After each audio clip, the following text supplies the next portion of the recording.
Hello everyone, welcome back to yet this another lecture on energy resources. Friends, in the last few lectures we had started something important related to resources. While converting these resources or while having the idea about these resources, we have one of the important factor and which we have always been stated in each and every lecture that you should always remember these lectures from the point of view of energy consumptions.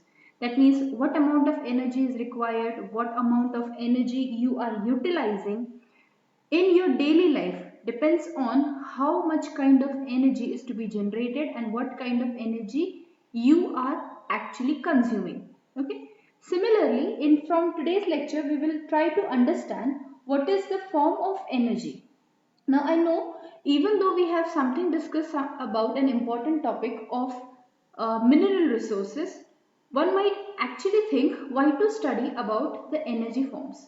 Reason is because energy form is a combination of study. Mineral resource, it was purely something related to a form of energy which has need to be extracted out from the earth crust. On the other hand, when we talk something about energy form, we are generally talking something majorly about a form of energy which is present in the nature, which can be extracted out and which is of course available in all forms for the human.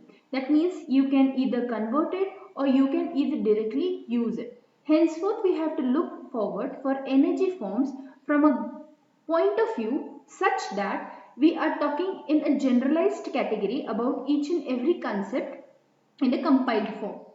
So let's start and let's see what we are going to see today from our topic. We are going to see what exactly is the meaning of energy resource. Also, we are going to try and understand what are the types of energy resources.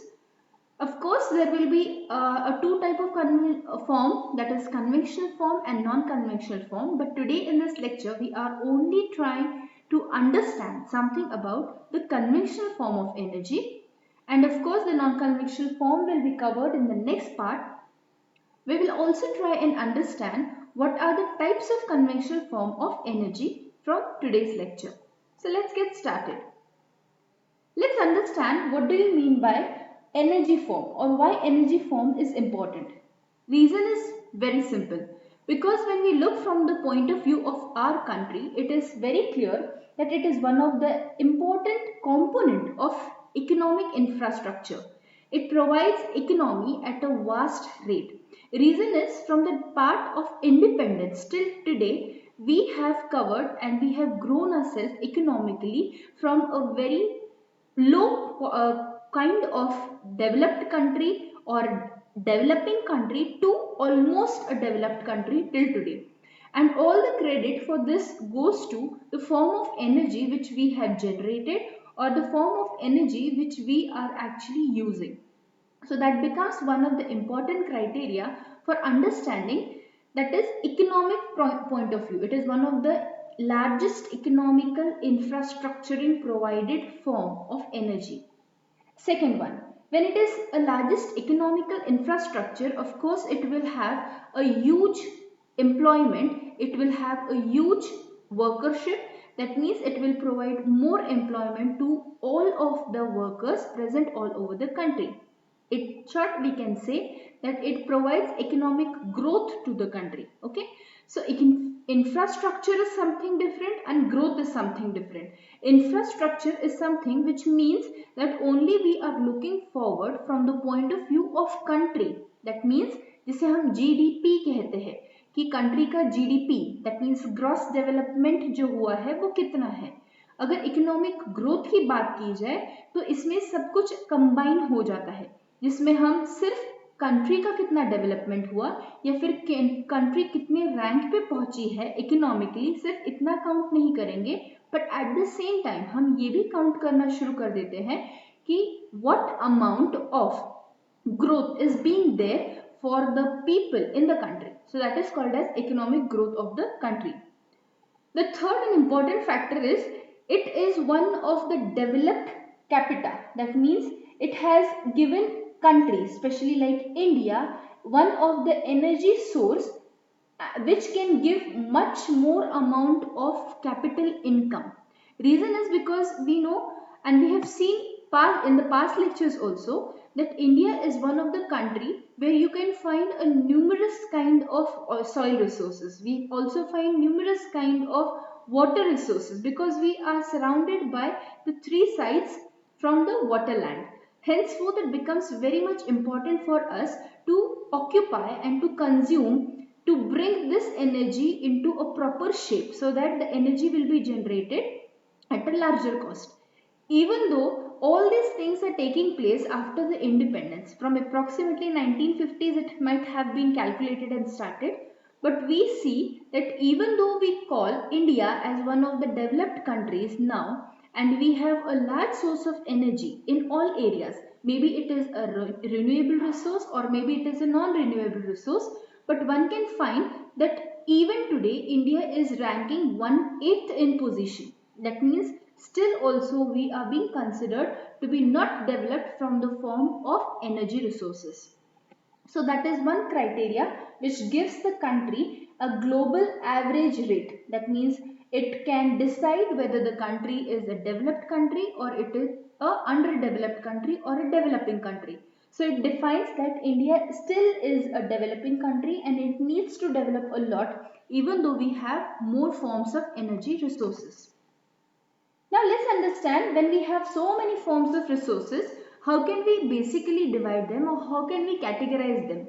Reason is because any kind of resource, any kind of or any form of resource is not typically found in one area, correct? Like we have seen something about the mineral resources, we have seen something about the water resources. Similarly, now what we are going to do is categorize this complete energy form of resource only in two parts. That is a conventional form of energy and the second one will be called as a non-conventional form of energy.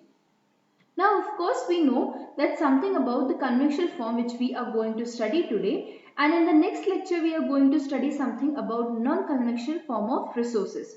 But just for an overview, you should keep in mind that the conventional form of resources means they are something related to which the country gets, from which the country gets a commercial sources as well as it is in a form of a non-commercial source. Okay. On the other hand, a non-conventional source means something related to the natural source of energy which the nature provides and which you can use directly or you can either convert it. That means you can use indirectly form. For example, I'll go with the solar energy. So we know that the solar energy is present for us 24/7. That means even though we have a 12 hours of day and 12 of night, but the fact is that the sun radiation can be captured for 24 hours.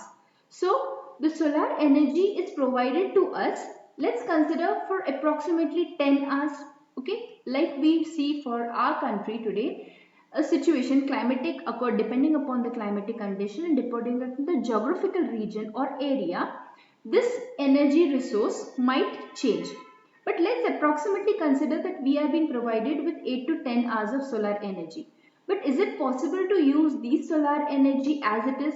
Not of course, because we are not herbivore, we are not autotrophs. That means we are not plants that can use the energy of sunlight as it is. So of course you have to convert it into some other form of energy. That means a kinetic energy is provided to us and now we have to potentially utilize it. We have to convert this kinetic energy or one form of source energy so that it can be preserved and then it can be utilized. Henceforth, it gradually developed into the concept called as the solar energy. Same goes with the wind energy, tidal energy, etc. etc. So this part will be continued in the next lecture. But right now today our main focus will be on the conventional form of resources or sources. Let's understand what do you mean by conventional form of resources. Of course, the word itself describes that conventional form of sources of energy means something which are non-renewable form of resources. Even though I said it is a non-renewable form of resources, of course there are some exceptions for it. That means some form of energy which are conventional can be renewable form of resources also. For example, hydroelectric power plants. So it is one of the renewable form of resource and as well as it is one of the conventional form of resource. Okay. But our major focus today will be based on a non-conventional form of resource, and this non-conventional form resource, of course, when it is non-renewable, the major point comes in focus is that it should be limited. Okay, because non-renewable resource का definition ही कहता है कि ये resource limited amount में होना चाहिए, इसका quantity काफी ज़्यादा limit में होना चाहिए. ऑफ कोर्स अगर हमें पता है कि किसी चीज का क्वांटिटी अगर कम अमाउंट में होता है, दैट मीन्स लिमिटेड होता है, तो उसका कमर्शियल काफी ज्यादा बढ़ जाता है. दैट मीन्स उसका यूसेज ज्यादा होगा. ऑफ कोर्स उसका ज्यादा अगर यूसेज होगा तो उसकी नीड ज्यादा होगी एंड ऑफ कोर्स उसके प्राइस हाइक हो जाएंगे. So on the basis of this price hiking system, okay, that means how much kind of energy we are utilizing, how much kind of energy is being provided by the country, or are we exporting it or are we importing it, depending on the basis of import and export and generation, we usually categorize this conventional form of energy as commercial and non-commercial form of energy. Now let's understand what do you mean by commercial form of energy.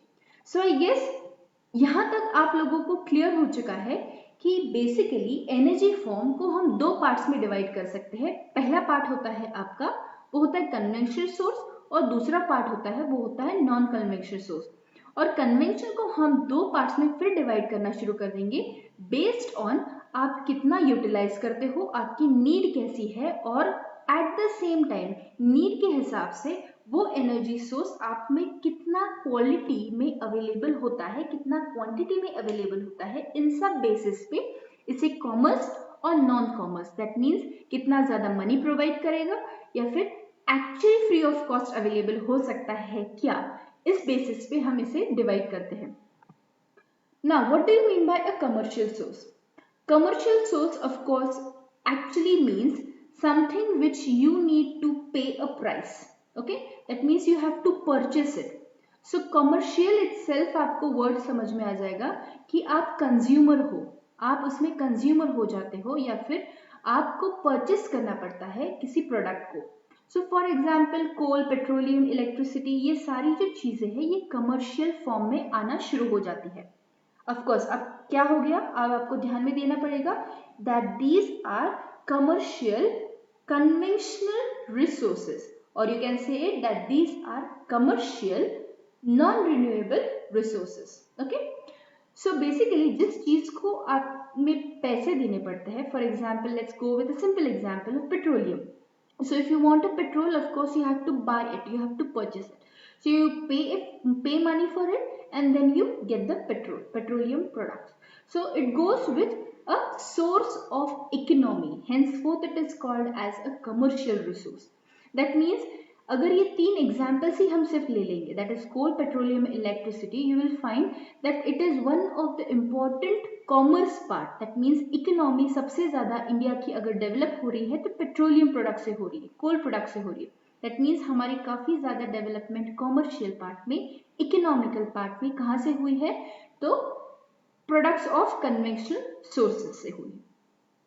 Again, when you talk something about in detail, because this part is something which is extensively asked in your examinations, you have to also keep in mind these some of the numerics. Even though I know that these numerics are quite difficult, at the same time you have to also remember some geographical areas. Henceforth, for your easiness, so it becomes easy for you people, let's understand with the help of a map, so it becomes lighter in state of studying. Let's understand the coal and lignite, which is one of the basic form of commercial energy resource. That means important conventional resource. So it is one of the major resource as we know, and in India it is around 1487-90 million tons of coal is being found. So you can just imagine that the number of coal produced or the number of coal refineries where we are living right now in India is having 1,48,790 million tons. Okay, so it is just not 1,48,790, it is basically million tons. That means you can imagine that India is rich in the zone of coal and lignite, and from the studies it is basically considered that this, of course, this only source can make the India wealthy because the coal source present in India can last up to 130 years. That means it is very rich in source. Even though it is very rich in source, we have to also keep in mind that we still are the fourth largest coal reservoir. That means we might consider that even though we have such millions tons of energy, so we might be at a place first. So actually that is not any part. More countries are being developed, or we can say more countries are being gradually increasing in their resources of coal extraction, and henceforth India is the fourth largest part. So we have fourth largest part, yet the coal refineries and lignite refineries also provide employment around to about 7 lakh of workers for a year. So you can just imagine that even though we are fourth largest, even though we are not that much developed, yet single coal refinery can provide 7 lakh workers at a hand for the money. Okay. So these refineries basically are present in the parts of Orissa. So you can see over here that these refineries are major. So if you go for or if you gradually look for the geographical areas of the refineries, you can find the areas like Sikkim, Assam, Arunachal, or for that case Bihar is also there, and Uttar Pradesh, Madhya Pradesh, some part of Maharashtra, some part of Andhra Pradesh, etc. etc. But major part where you can find is the part of Orissa, Bihar and Bengal area. That means the coastal part, the east part of the country. Similarly, there are some sources present which are gradually increasing, or which can be said to be gradually increasing in the Madhya Pradesh. So this is one of the major growing area for the coal industries. The second one is the oil industries. Now we know that oil industry is one of the important developing source of the country, especially when we talk something about the India, because it is one of the energy or one of the fuel resource which is used in each and every day form. For example, you cannot move without automobile, and if you want to ride an automobile, that means your vehicle, a two-wheeler or four-wheeler, of course you will need something called as an oil, that is called as petroleum product.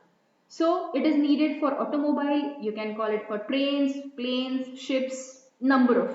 So go from a very simplest form to go to a very huge form, and you'll see that oil refineries is growing rapidly in country. Around in 1950s to 51, when the study was carried out, it was found that it is only about 0.3 million tons of oil refineries is being producing the oil.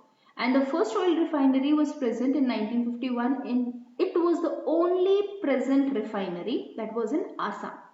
But gradually after 1950s to when it was calculated to around 2000, okay, it was found that the oil refineries have rapidly developed in such a manner that there are now about 13 refineries working at a fast rate for the development and for the extraction of the oil. Now these 13 refineries have been increasing their rate of production or extraction of oil to such a fast extension that it is around 604 lakh tons of capacity for a year. That means we can say that we have increased our capacity of extracting the oil, or we are having a good source of oil resource from 1950 to 2000, which is about an increase of 70%, and we have now at present being giving out the extraction of oil simply by 32.4 million tons.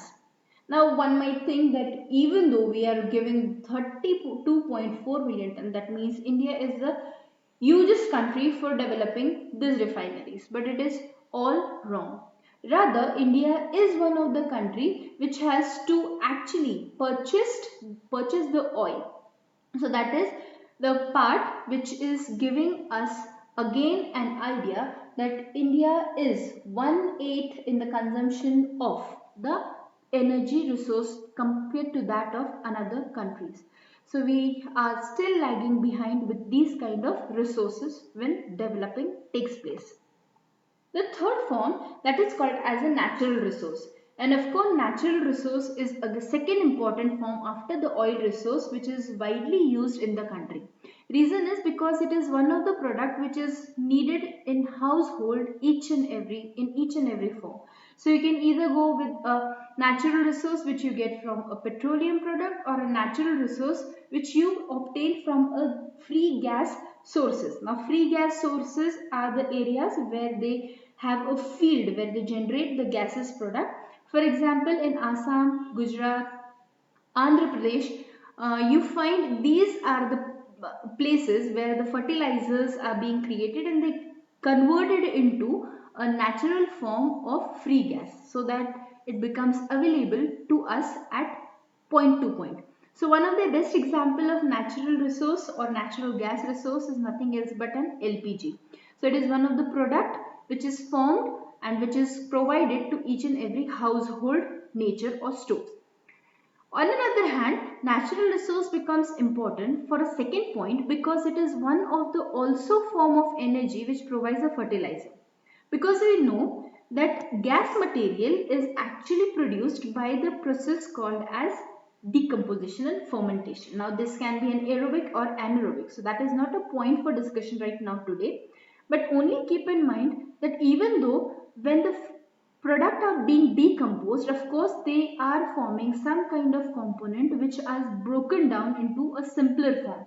And when a particular product, for example a biodegradable product, is broken down into a simpler product, it becomes a part of fertilizer, right? So when it is a fertilizer, of course you can use directly it in a agricultural fields also. So it becomes one of the important part as a second source. The third important part which we are going to study is called as an electricity. Now, without this, I don't think anyone can live or survive. Reason is because we are completely engrossed with the idea that all the equipments around us, let's go with your computers, your laptops, your cell phones, TVs, etc. etc. I don't think anyone might ever think that without the energy we can survive for an hour. Rather, you can just think about it that if the energy source is being cut down, we usually get restless. Now, why is such thing? Reason is because it is one of the popular source of India or country which has developed itself not only to electrical equipments or electrical appliances, but to even some of the appliances which we use for our daily resources in the kitchens.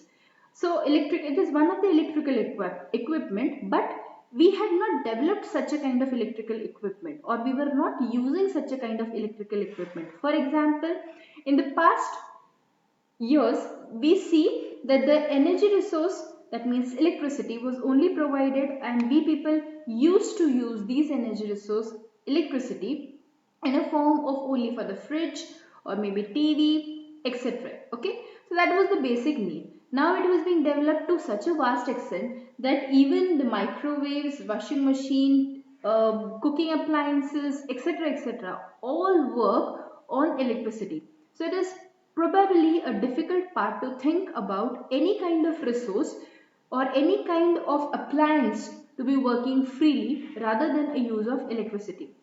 Okay, let's talk about that we are not using electricity directly. Still, for example, a cell phone.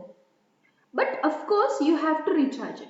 So when you have to recharge it, of course, you need an electricity. So again, it becomes one of the major source of form of energy which the cultivation is developing. That means human cultivation is developing because of this source. So this source basically is divided into three main parts depending upon the energy resource which our country is providing. It is being called as thermal powers, hydroelectric powers and nuclear powers. Okay. Now let's talk something about the thermal power. So thermal power is one of the India's generated power station which is basically working on the form of coal and oil. So they work on the areas where the coal and oil which is extracted out from the earth crust is being used in the areas for the generation of electricity. So one can say it might be something similar to that of the nuclear power, but not exactly similar to that of nuclear power. Reason is because there is a vast difference. So you might remember that we have talked something about a nuclear accident. So it is complete vast difference. Second important thing, when we compare something about a thermal power and that of the nuclear power, one might get shocked that comparatively nuclear power has a low cost, okay, because it is actually easily available to in the earth crust as compared to that of the coal and lignite or oil products. So it becomes a difficult part. So in thermal power, when we talk something about the thermal power in our country, it is basically related to the areas, especially like Gujarat, Mumbai, Haldia, Jojobara, etc. etc. So major part is something of Gujarat and Mumbai. So that is in Trombay. So it is one of the most important and most versatile plant which you can found in the country, especially in India. The second one that is called as an hydroelectric power. So it is one of the part or the working of this hydroelectric part, of course you know, takes place with the help of water flow. That means the dams are constructed and because of these dams the water flow which is being controlled then is being circulated on the turbines which is being there present in the hydroelectric power plant, because these turbines then move on or they become in the rotation, they of course create an energy which is then preserved. So that is basically the working of hydroelectric power plant. So that means country today is being developed such a vast number of hydroelectric power plant that if you just look from the figures you can find that from 1950s to 2004 we have developed a lot. So which was a very minimum quality. That means we had minimum bridges, we have minimum power plants, we have minimum dams to control the water flows, etc. etc. Now country has developed such a vast number of power plants, especially related to hydroelectric energies, that we have built and we have been utilizing all these energies in all forms and all sources. The form of energy which was calculated for 1950s, now we can find that it is about 19,600 megawatt. So it is a vast difference which can be seen when we compare something about the hydroelectric power plant from 1950s to 2004. These hydroelectric power plants, basically, if you go for just basic examples, which usually is being asked in examinations, are the Damodar Valley project, or you can go with the Bhakra Nagal project, or there are ample of examples which provide us with the area or which provide us with the idea that hydroelectricity or hydropower plant has been developed in country like India vastly. That means not only in our country, you can also find in some of the places like the China or that for the other countries where the hydroelectric power plants with the help of just simple turbine rotation give so much of energy that now these energies are being replaced by all other energy plants in India right now. So India is one of the developing countries of using the hydroelectric power plant, and for us we have many more examples. For example, Natha Jakri is one more, then Pando Dam is one more. So you have a lot because each and every power plant develops around 1500 to let's say even 990 megawatts of energy. And if you think that this is a very small energy, it is completely wrong, because it is a huge amount of energy for the country to develop. Yet again the point comes, even though we have been developing so much of energy, we are 1/8. The last one we'll study with regards to that of commercial energy is called as the nuclear power plant. And of course you know that when we talk something about a nuclear power plant, of course there is a meaning that we are going to use something regarding uranium. Okay, so you are using uranium or you're using plutonium. That is the only basic concept of something called as nuclear power plant. Nuclear power plant, as I said, is comparatively low in cost because It is one of the fuel which is cheaper than the coal. You can easily obtain it, not exactly easily, but it is available at a good quantity compared to that of the coal. And of course, because the refineries are very limited in supply, very at a very small amount, we can say that it is approximately only 3% of the total utilized energy. That means हम जितना nuclear power plant से बना रहे हैं energy, वो सिर्फ 3% ही है हमारे बाकी की एनर्जी जनरेशन रिसोर्सेज से. So we can find that these resources are basically popularly there in in Rajasthan. For example, it's in Tarapur, that's Kota. Then of course, it is also present in Chennai, that is Kalpakkam. Then it is present in Uttar Pradesh, and the plant is somewhere in Novara. So you can find that these plants, that means, and again one of the important, that is Kaiga and Karpur. So these are some kind of plants which generate the energy, and still we are using only 3% of energy. So we are still lagging behind. So the part which you can see, so you can just imagine the whole of the country, and the part of the country which is providing you or generating the energy with the help of the nuclear power plant. So it is very limited. The last part what we are going to study is now something related to the non-commercial form of energy. And of course, when we talk something about commercial energy, आप लोगों को idea आ चुका है कि commercial एक ऐसा part होता है जिसमें आपको पे करना पड़ता है, जिसके लिए आप काफी अमाउंट में पे करते हो. So either you are using it directly or either you are using it indirectly, but you have to pay for it, right? And of course, you cannot easily use it. Henceforth, it is one of the highly economical part of your energy resource. On another hand, when we talk something about the non-commercial form of resource, it means it is available to us all around. It is one of the natural form of resource, and this natural form of resource can be used directly or indirectly. For example, let's talk something about the fuel wood. So fuel wood can be directly used. Like that means जैसे हमने बोला था forest and deforestation process में, that we usually use the wood logs. By cutting down the trees, we either use for some kind of furniture, decoration or housings, etc, etc. At the same time, we use it for cooking purposes also. So you can find this kind of nature in the rural India very drastic form.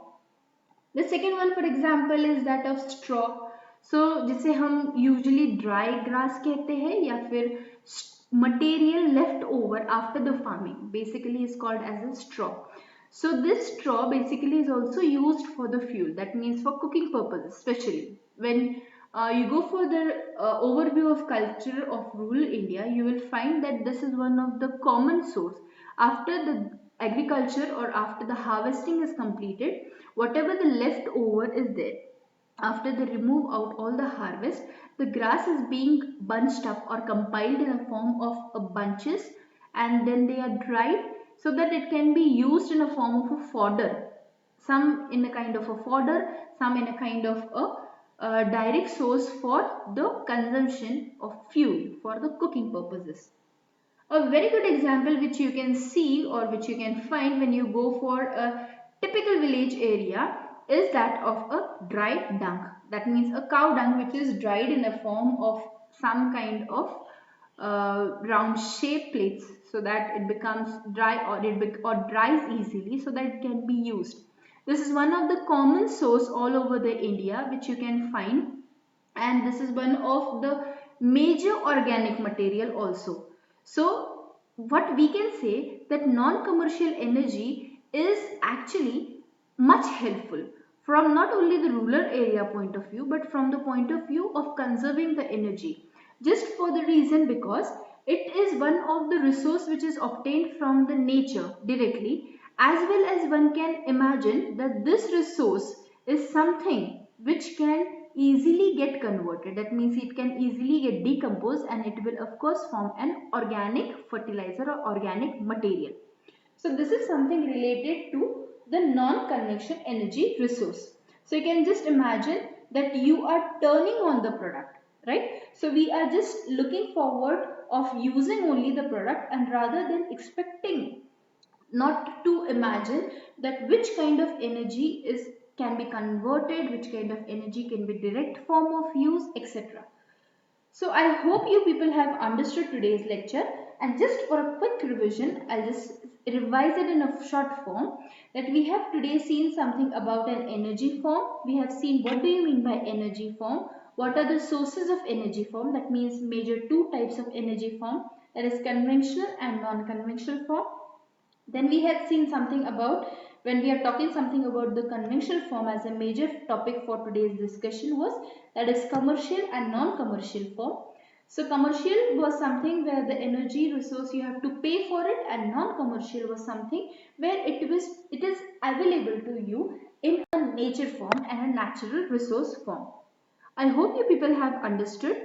Till next lecture, study hard.